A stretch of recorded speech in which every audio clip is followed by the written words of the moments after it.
So hello friends, how are you? Hope you're all fine, doing well in life, and especially students, hope you're also fine. So civil service aspirants जो हैं वो कैसा पढ़ रहे हैं आजकल, कैसी स्टडी चल रही है आपकी? होप वो सही चल रही है, सही डायरेक्शन में चल रही है और आप हार्ड वर्क कर रहे हो। सो फ्रेंड्स, आज का जो वीडियो है वो कुछ इस तरह से है। आज हमारा टॉपिक आपने देख ही लिया होगा, इम्पोर्टेंस ऑफ रिवीजन।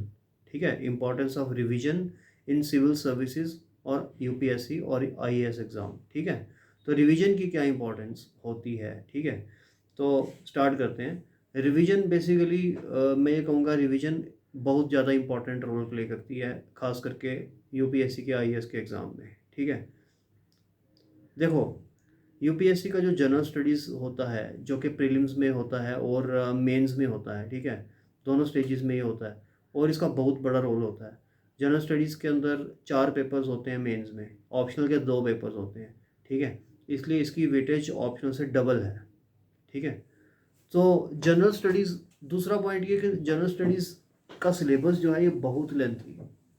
ठीक है ना, it's called an ocean, it's like an ocean. ठीक है ना, वो भी पैसिफिक ओशन, सबसे बड़ा और डीपेस्ट ओशन है ये। पूरे का पूरा सिलेबस इसका कोई भी कंप्लीट आज तक नहीं कर पाया, इवन के टॉपर्स भी कंप्लीट नहीं कर पाए।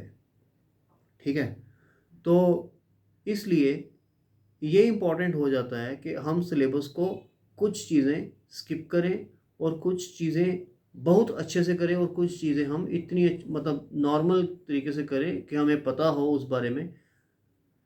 लेकिन ज़्यादातर चीज़ें जो हैं वो हमें अच्छे से करनी पड़ेंगी। लगा लीजिए आप 70% 70% चीज़ें हमें बहुत अच्छे से करनी पड़ेंगी, उनके ऊपर हमें मास्टरी करनी पड़ेगी। ठीक है ना, मैं एग्जांपल देता हूँ। For example polity, for example economy, for example current economy, science and technology. ठीक है, इनके ऊपर हमारी मास्टरी, इवन के इन्वायरमेंट के कुछ टॉपिक्स, इकोलॉजी के कुछ टॉपिक्स, इनके ऊपर हमारी मास्टरी होना, गवर्नमेंट स्कीम्स, मास्टरी होना बहुत ज़रूरी है। आप इसके अंदर से कुछ भी एरिया स्किप नहीं कर सकते हैं। ठीक है, अब कुछ एरियाज ऐसे हैं सिलेबस के अंदर जिनके ऊपर आप पूरी मास्टरी नहीं भी करो तो चलेगा। ठीक है ना, जैसे गवर्नेंस, गवर्नेंस के कुछ टॉपिक जैसे गुड गवर्नेंस, इंफॉर्मेशन टेक्नोलॉजी, ये वगैरह, ये आप एक रीडिंग कर लीजिए तो चलेगा, इसके ऊपर मास्टरी वास्टरी करने की कोई ज़रूरत पड़ती नहीं है। ठीक है, similarly world history, world history के ऊपर मास्टरी करने की कोई ज़रूरत नहीं है। लगता बहुत बड़ा टॉपिक है बट इसके अंदर से इतने ज़्यादा क्वेश्चन आते नहीं हैं। ठीक है ना, तो इस तरह से आप कुछ टॉपिक्स छोड़ भी सकते हैं, जैसे एंशंट हिस्ट्री और मेडिवल हिस्ट्री टोटली छोड़ भी दें, आपको कोई इशू नहीं होगा। ठीक है ना, कोई इशू नहीं होगा। आर्ट एंड कल्चर जो है, इसके ऊपर आप नॉर्मल स्टडी करें, बहुत ज़्यादा डिटेल में ना जाएं, क्योंकि आर्ट एंड कल्चर बहुत बड़ा है। बहुत ज़्यादा डिटेल में ना जाएं तो चलेगा, क्योंकि आपका एम जो है वो एग्ज़ाम को पास करना है। आप एग्ज़ाम को पास कैसे कर सकते हैं? आप एग्ज़ाम को जो है वो पास कैसे कर सकते हैं? वो आपको इसी तरीके से करना है कि पहले आपको वो चीज़ें करनी है जो बहुत ज़्यादा इंपॉर्टेंट है। ठीक है ना, 80% सिलेबस मैंने पहले, ये 70% सिलेबस आप लगा लीजिए, वो बहुत ज़्यादा इंपॉर्टेंट है। उसके बाद 10 से 15% चीज़ें वो वाली जो बहुत ज़्यादा इंपॉर्टेंट नहीं है, जिनके ऊपर मास्टरी करने की ज़रूरत नहीं है, बट अब उनको एक दो रीडिंग्स दे दीजिए तो बहुत है। तीसरे नंबर पे वो चीज़ें जो स्किप करनी है आपने, आप उनको स्किप कर लीजिए तो चलेगा, कुछ नहीं होगा। ठीक है ना, तो आप उनके ऊपर स्किप भी कर सकते हैं। ठीक है, एक सेकेंड। तो अब हम आते हैं अपने मेन टॉपिक के ऊपर, रिवीजन। देखिए, अब आपने बहुत सारी चीज़ों को, 80% चीज़ों के ऊपर मास्टरी की है। ठीक है ना, अब आप मास्टरी कैसे कह सकते हो कि मास्टरी कैसे की है आपने? मास्टरी अब तब कर सकते हो किसी चीज़ के ऊपर जब आपने उसको रिवाइज किया।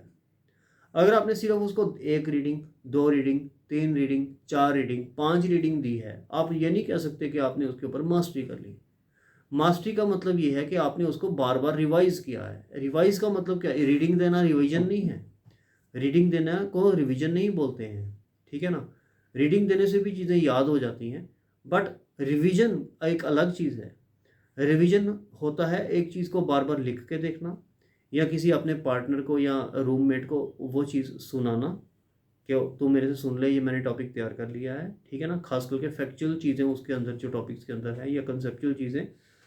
और तीसरा तरीका होता है ब्लैक बोर्ड रखो अपने घर के अंदर या वाइट बोर्ड रखो और उसको वाइट बोर्ड के ऊपर लिख के देखे या नोटबुक के ऊपर लिख के देखिए या किसी को सुनाए, ठीक है ना। तो या फिर खुद से चलते चलते वॉक करते करते अपने आप को बताइए कि इस क्वेश्चन के अंदर क्या था। फॉर एग्जांपल आपने कुछ पढ़ा, आज सुबह पढ़ा, सुबह आप 5 बजे उठे, आपने 5 से 8 पढ़ाई की, 8 बजे आप नहाने वहाने गए। आप 8 बजे जब नहाने जाओगे तो गाने नहीं सुनने हैं, आपने सॉन्ग्स नहीं सुनने हैं। आपने 8 बजे जब 3 घंटे की जो पढ़ाई की है उसके अंदर आपने क्या पढ़ा है उसको मन ही मन में, ठीक है ना, मन ही मन में आपने उसको रिवाइज करना है। इसको बोलते हैं रिवीजन। और जब आप 11 बजे या 10 बजे दोबारा से लाइब्रेरी में या कहीं पे भी आप पढ़ने बैठोगे तो फिर से वही जो सुबह 5 से 8 जो चीज़ पढ़ी है उसको दोबारा से रिवाइज करोगे, ठीक है ना। उसके बाद जब 11 से 3 आप पढ़ोगे तो 3 बजे से लेकर 4 बजे तक जो ब्रेक लोगे, उसके बाद 5 बजे से पढ़ना या 5 बजे तक ब्रेक लोगे, 5 बजे से पढ़ना फिर स्टार्ट करोगे, रात को 9 बजे तक पढ़ोगे। तो उस टाइम आप कुछ और पढ़िए, 5 से 9 बजे तक कुछ और पढ़िए, ठीक है ना। और उसके बाद 11 बजे के बाद जब आप दोबारा से रात की शिफ्ट लगाएंगे पढ़ने के लिए 11 से 1 फॉर एग्जांपल, तो उसमें आप वो जो दोपहर को पढ़ा है 3 बजे के ऑनवर्ड्स, ठीक है ना, ये सॉरी उसकी जो शाम को पढ़ा है आपने उसका रिवीजन करिए। तो दिन में आपकी दो दो टॉपिक्स प्रिपेयर होंगे, एक जो मॉर्निंग में पढ़ा, एक जो आफ्टरनून में पढ़ा। मॉर्निंग वाले की रिवीजन आपने 10 बजे की या 11 बजे के टाइम पे आपने कर ली, और जो शाम को पढ़ा उसकी रिवीजन आपने रात को कर ली, ठीक है ना। तो इस तरह से तरीका आप लगा सकते हैं। रिवीजन करना बहुत ज़रूरी है। अगर आप पूरा दिन ही नए नए टॉपिक्स पढ़ते जाएंगे, सुबह कुछ पढ़ा, दोपहर को कुछ पढ़ा, शाम को कुछ पढ़ा, रात को कुछ पढ़ा। कुछ कुछ बच्चे ऐसे करते हैं, सुबह हिस्ट्री पढ़ते हैं, ठीक है ना, सुबह मतलब अर्ली मॉर्निंग, ठीक है।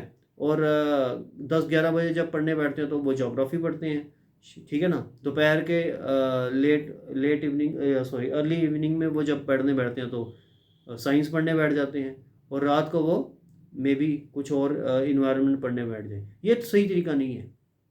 इससे मज़ा बहुत आता है पढ़ने का, आप डिफरेंट डिफरेंट सब्जेक्ट्स पढ़ रहे हो, बोर नहीं हो रहे हो, but it is not a good good thing to do, ठीक है ना। रिवार्डिंग नहीं है ये स्मार्ट स्टडी नहीं है, ठीक है ना। अब होगा ये, अब अगले दिन जब आप पढ़ोगे तो फिर 4 चीज़ें नहीं पढ़ोगे, फिर उसके अगले दिन पढ़ोगे फिर 4 चीज़ें नहीं पढ़ोगे। रिवीजन कब होगी? रिवीजन तो हो ही नहीं रही है, ठीक है ना। तो जो मैं तरीका आपको बता रहा हूँ उसमें रिवीजन प्रॉपर होएगी, और डेफिनेटली आप 1 महीने के बाद आप रिज़ल्ट कंपेयर करो जो आपका तरीका है पढ़ने का और जो ये मैं बता रहा हूँ, तो आपका आउटपुट देखो। आपको आउटपुट 1 महीने के बाद आपको खुद लगेगा कि हाँ भाई यार, मैं तो आईएएस का प्रीलिम्स देखने देने के काबिल हो चुका हूँ।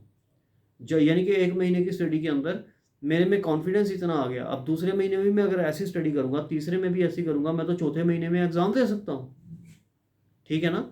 तो इसमें मेन चीज़ आप डिफरेंट क्या कर रहे हो, डिफरेंट आप क्या कर रहे हो, आप रिविजन कर रहे हो, ठीक है ना। बड़े सारे आईएएस के टॉपर्स ने ये बोल के गए हैं कि revision is the key to success, revision is the key to success, ठीक है ना। तो सही तरीका वही होता है रिवाइज करके पढ़ने का, ठीक है। तो ये आज के टॉपिक का एसेंस था, ये मैंने आपको बता दिया। साथ में हमारा पल्स आईएएस का जो सेंटर है जम्मू में, उसके अंदर हम एक नया बैच भी स्टार्ट करने जा रहे हैं, ठीक है ना। तो वो नया बैच जल्दी हम 1-2 हफ्ते के अंदर स्टार्ट करेंगे। उसमें पहले तो एक एंट्रेंस होगा, उसमें हम 30 स्टूडेंट्स ही लेंगे जिसका नाम है सुपर 30, ठीक है। एंट्रेंस के अंदर जो लोग पास होंगे वही इसके अंदर हम लेने वाले हैं। पॉइंट हमारा ये है एंट्रेंस रखने का, ये है कि उसमें सिर्फ इंटेलिजेंट लोग ही आए बैच के अंदर, सीरियस लोग ही आए, ठीक है ना। और दूसरी बात, उसकी फ़ी थोड़ी ज़्यादा होगी क्योंकि उसके अंदर टीचर जो है वो ज़्यादा मेहनत कराने वाले हैं बच्चों को। टीचर सेम है, जो हमारे नॉर्मल बैच में जो बच्चे पढ़ते हैं वही वही वाले टीचर इस बैच में भी पढ़ाएंगे। बट इस बैच में 2 इंस्ट्रक्शंस है टीचर को। एक तो उन्होंने रिवीजन ज़्यादा करानी है, यानी कि हर 3 दिन के बाद उन्होंने टेस्ट लेना है, मेंस का भी और प्री का भी। 3 या मैक्सिमम 4 दिन के बाद उन्होंने टेस्ट लेना ही लेना है, हफ्ते में 2 टेस्ट ज़रूरी हैं।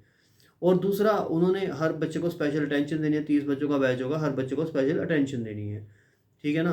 तो कोर्स ड्यूरेशन सेम है, 1 ईयर ही है, ठीक है ना। दिन में 4 घंटे की क्लास ही होगी। जब सी सेट स्टार्ट होगा तो 5.5 घंटे की क्लास होगी। लेकिन इस बैच में डिफरेंस ये आएगा कि रिवीजन ज़्यादा होएगी, ठीक है ना, और स्पेशल अटेंशन भी मिलेगी बच्चे को, ठीक है ना। तो ये मैं आपको अनाउंस इस टाइम करना चाहता था, ठीक है। बाकी हम कल मिलेंगे सेम टाइम पे एक न्यू वीडियो के साथ। Thanks for watching.